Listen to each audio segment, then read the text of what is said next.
Hi friends, ఈరోజు XL వీడియోలో short cut వచ్చేసి ఇప్పుడు ఇక్కడ డేటా ఉంది.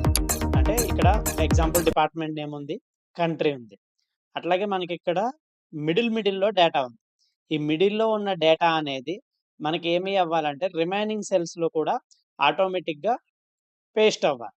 కానీ మనం అట్లా చేయాలి అంటే ఒక ఆప్షన్ ఏంటంటే కంట్రోల్ డి కొడితే వస్తుంది ఇట్లా. కాకపోతే ఒక్కొక్కటి సెలెక్ట్ చేసుకొని చేయడానికి మాత్రమే వస్తుంది. అలా కాకుండా షార్ట్ కట్ కీ వచ్చేసి ఏంటి అంటే మనం టోటల్ డేటాని సెలెక్ట్ చేసుకుంటాం. టోటల్ డేటాని సెలెక్ట్ చేసుకొని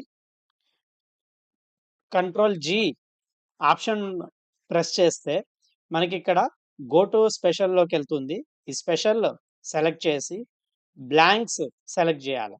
ఓకే చేస్తే ఇక్కడ బ్లాంక్ సెల్స్ అనేవి కూడా సెలెక్ట్ అవుతుంది. ఇక్కడ ఈజ్ ఈక్వల్ టు మనకి ఏదైతే సెల్ రెఫరెన్స్ కాపీ పేస్ట్ అవ్వాలనుకుంటున్నామో ఆ సెల్ రెఫరెన్స్ ఎంటర్ చేసి కంట్రోల్ ఎంటర్ కొడితే మనకి ఇక్కడ డేటా అనేది ఆటోమేటిక్గా పేస్ట్ అయిపోయింది చూడండి. సో ఇట్లా అనేది మనము ఈ డేటాని ఆటోమేటిక్గా పేస్ట్ చేసేయచ్చు. చాలా సింపుల్ టెక్నిక్ తోటి మనకి కాపీ పేస్ట్ అవర్స్లో పట్టే టైము సింపుల్ టెక్నిక్ తోటి వితిన్ సెకండ్స్లోకి కన్వర్ట్ చేసేయచ్చు. సో ఇదండి ఇవాల్టి షార్ట్ కట్ వీడియో వచ్చేసి.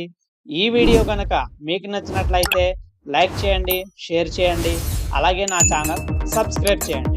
Thank you for watching.